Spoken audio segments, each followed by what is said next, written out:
Bueno, entonces en la sesión de hoy vamos a comenzar definiendo un poco qué es el calor, cuál es la diferencia entre calor y temperatura.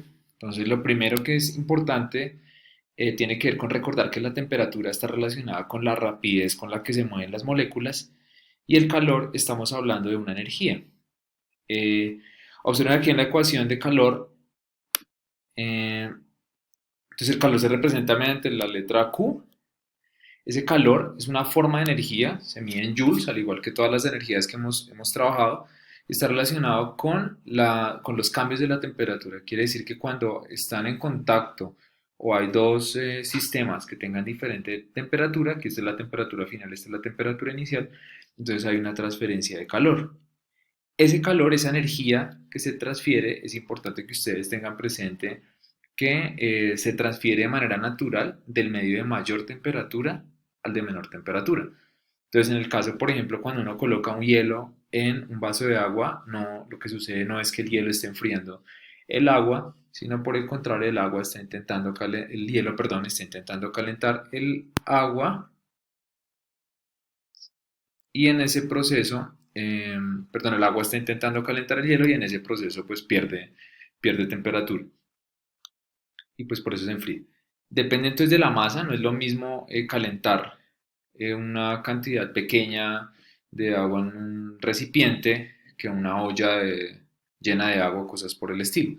Y también depende del calor específico. Entonces, por ejemplo, el agua es una de las sustancias que tiene un calor específico más alto. Ese calor específico significa que necesita más energía, o sea, le cabe más energía al agua en relación, por ejemplo, a un metal. Digamos, una olla se calienta más rápido en relación al agua.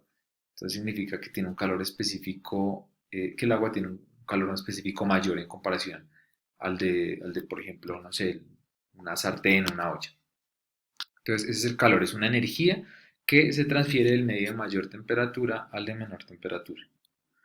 Bueno, entonces eh, esa energía pues fluye de manera natural del mayor temperatura al de menor temperatura. Entonces acá en esta imagen estamos viendo un caso donde el calor, esa energía fluye, por ejemplo, una taza de café caliente hacia las manos de una persona. Al igual aquí en la simulación aparece un sistema donde bueno, el rojo representa una sustancia a una mayor temperatura. Entonces acá en la simulación vemos que cuando entran en contacto, las rojas pues se movían más rápido inicialmente en comparación al azul. Entonces empieza a transferir poco a poco esa energía hasta que finalmente, gracias a que alguna sustancia absorbió calor y la otra la cedió, van a llegar a un punto en que ambas llegan a un equilibrio térmico. Eso es lo que sucede cuando tenemos dos sistemas a diferentes temperaturas. Entonces alguien cede calor, alguien lo absorbe y al final va a tener una temperatura final, una temperatura de equilibrio.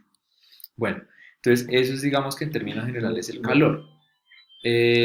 Respecto a los métodos de propagación, entonces aparecen tres, el método de conducción, método de convección y método de radiación, que vamos a explorar en detalle. Entonces, acá respecto al método de conducción, eh, quiero que comencemos observando pues estas dos sartenes. Una de ellas es de aluminio, la otra es de acero. Entonces, una pregunta es por qué las sartenes de acero no tienen mango de plástico o de madera en relaciones de aluminio. Y la respuesta pues es porque el aluminio es un mejor conductor de calor. Cuando está en contacto directo con la llama, esa vibración de las moléculas se propaga más rápidamente por el aluminio en relación del acero. De hecho, el acero no es tan buen conductor de calor. Entonces, aquí hay materiales aislantes, incluso como el plástico que se utiliza en el mango de la sartén, y evita pues, que el calor se conduzca por contacto rápidamente. Aquí otro ejemplo de dos sustancias que son el diamante y una roca. Si bien es un componente principal como lo es el carbono a nivel atómico, está presente en los dos. En el caso, por ejemplo, del diamante, esa estructura está mucho más organizada a nivel molecular en relación, digamos, a una roca. Entonces, eso hace que una de las características importantes del método de conducción es que cuanto mejor sea la organización de esas moléculas, mejor va a ser la transferencia de calor. Aquí vamos a ver un video donde aparece una lentejita de diamante sintético. Entonces el diamante es uno de los materiales que está mejor organizado. Cuando la persona lo coge solamente con sus dedos y lo acerca a un cubo de hielo, entonces ¿qué va a suceder? Pues que el calor se empieza a conducir directo, hay un contacto directo entre los dedos de la persona y la lentejita de diamante, y ese proceso es muy eficiente. Entonces eso hace que simplemente debido a la diferencia de temperaturas entre los dedos de la persona y el hielo, se transfiera rápidamente el calor. Entonces este es método de conducción.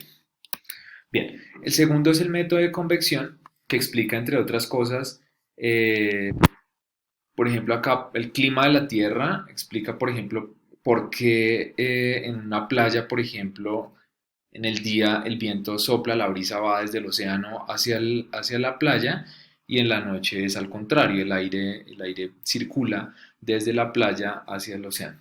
Entonces el método de convección está relacionado con que, bueno, acá hay una fuente de calor. Eso aumenta la temperatura, la energía cinética de las moléculas. Como aumenta la temperatura, el volumen también tiende a aumentar un poquito, por lo tanto su densidad disminuye. Entonces el método de convección, estamos hablando de que en este caso, si una cantidad de sustancia se calentó, se expandió, por lo tanto su densidad disminuye, asciende, y eso hace que las capas superficiales de agua que están más frías tiendan a bajar. Eso genera algo que se llama una corriente de convección. Entonces aquí estas capas de agua se calientan, ascienden por densidad, y estas bajan, y es, digamos, una celda que se forma ahí donde hay una circulación que se mueve dentro del líquido. Acá pasa exactamente lo mismo. Entonces, en la playa, la arena tiene un calor específico menor, o sea, le cabe menos energía que al agua. Entonces acá la arena se calienta más rápidamente, el aire caliente pues asciende porque baja su densidad, y eso hace que el aire frío, que está muy cerca de las capas superficiales del mar, pues empiece a circular en esta dirección. Entonces acá lo mismo, el aire se calienta, disminuye su densidad, asciende, y eso hace que el aire fresco, que la brisa circule desde el océano hacia la playa. En la noche pues pasa al caso contrario. eh, el agua tiene una capacidad calorífica mayor, pues se demora también más en liberar ese calor, pero en la noche lo empieza a liberar lentamente. Entonces acá lo mismo, ese aire caliente asciende. Aquí el aire que está muy cerca a las regiones de la arena, entonces que ya está frío, empieza a circular hacia el océano. Entonces explica por qué en el día la brisa digamos, la brisa está circulando desde el océano hacia la arena, hacia la playa, y en la noche es al revés. Entonces el aire circula de la playa hacia el océano, y por eso se siente bastante frío en las noches. Y esta imagen muestra también, bueno, acá hay unas celdas de convección, pasa exactamente lo mismo. Entonces el aire asciende porque está caliente y su densidad disminuye. Eso genera una serie de celdas. Debido a la rotación de la Tierra, se generan tres celdas de convección acá. Entonces, en estas celdas de acá, el aire asciende, el aire caliente pues asciende.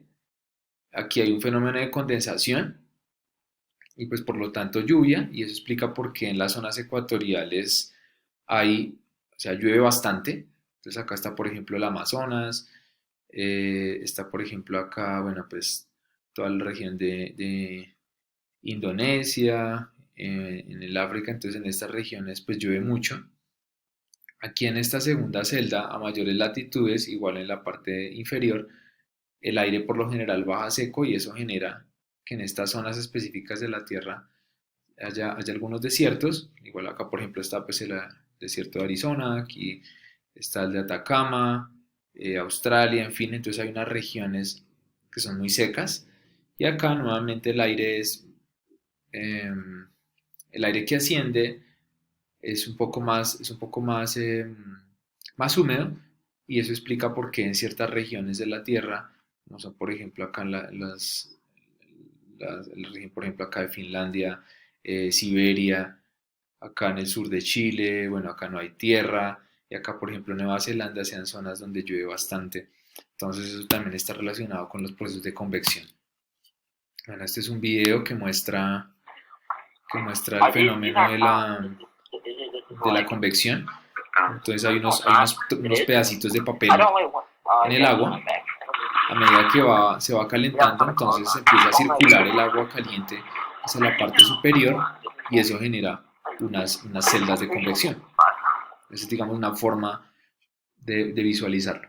Y por último está el método de radiación. Entonces el método de radiación pues tiene que ver con que cualquier objeto en la naturaleza, por el simple hecho de tener una temperatura distinta a 0 Kelvin, o sea, cualquier cosa, pues tiene la capacidad de emitir, bien sea en la luz visible, o sea, por ejemplo, infrarrojo, ultravioleta, en fin. Entonces, dependiendo la temperatura, hay una radiación, una energía, eso se llama una onda electromagnética que más adelante vamos a estar trabajando. Es luz, básicamente, entonces la luz es un tipo de radiación.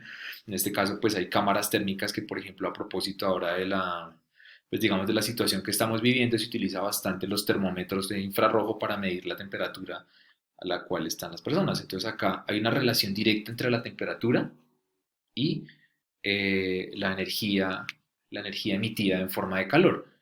El caso más concreto es el del Sol, el cual pues por tener esa temperatura emite una radiación, emite luz, el cual pues está llegando a la Tierra sin necesidad de un contacto directo.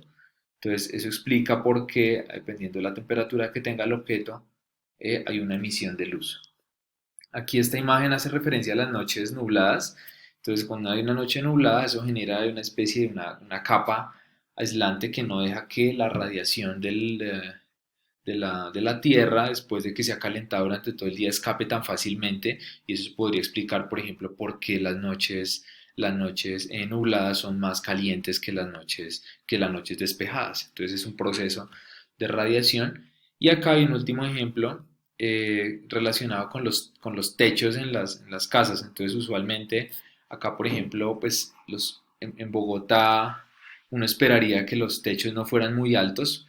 Cuanto mayor sea la altura de esos techos, pues mayor también será la, la sensación de frío en ese caso. Entonces, acá tenemos, por ejemplo, pues que bueno, el sol, aquí este es un caso general en verano, entonces el sol está calentando el techo y esa energía se transfiere, se está propagando al interior de la casa. Cuanto menor sea la altura a la que esté el techo, pues mayor va a ser esa radiación, que estamos más cerca, digamos, del tejado o de la pared, dado el caso. Entonces hay una relación directa también. Lo que uno esperaría es, por ejemplo, que en tierra caliente, donde la radiación, es decir, los techos se calientan en una mayor medida en comparación a ciudades en tierra fría, pues esos techos sean más altos. Y viceversa, en ciudades de clima frío, uno esperaría que los techos fueran un poquito más bajos para que la radiación se propagara más eficientemente y los hogares pues no fueran tan fríos. Bueno, entonces este es un resumen general de los métodos de propagación del calor. Tanto en el método de conducción como en el de convección hay un contacto directo entre las sustancias, bien sea sólidos o fluidos, es decir, fluidos entendidos como líquidos o gases. En el caso del método de la radiación no hay un contacto directo entre las superficies, son básicamente ondas electromagnéticas, luz que se está propagando en, sin necesidad de un contacto directo. Esas son, digamos, como las diferencias fundamentales entre los tres métodos de propagación del calor.